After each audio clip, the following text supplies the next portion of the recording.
Okay, I get asked a lot of questions on how I make my mood boards. I have a whole tutorial on it if you want to swipe up. But what I use is Pages. It's a free software. It's basically like a Word document, but on a Mac. And I just put in this picture of my dining room, and I will show you how I edited out my light fixture. And then I'm just gonna go to a website, take their stock image, right click and click Save Image to Downloads.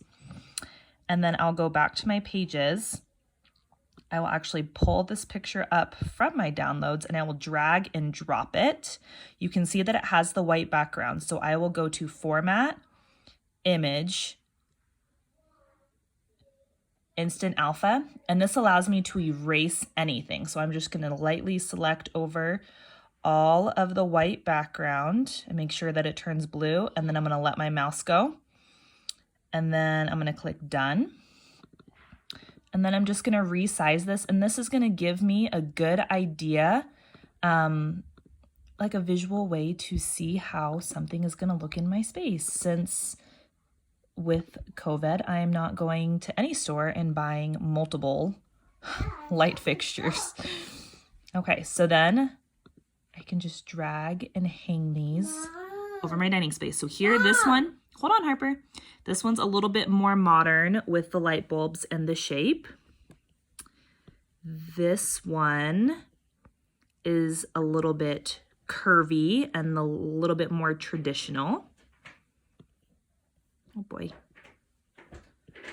Okay, this one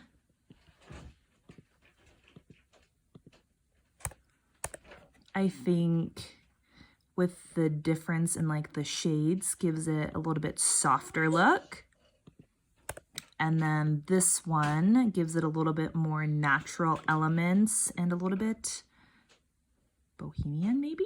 What do you guys think? Which one do you like out of all these? Okay, so this app right here is called Retouch. I think it cost a couple dollars in the App Store, but it is amazing for removing things out of pictures. You can remove people, you can remove objects.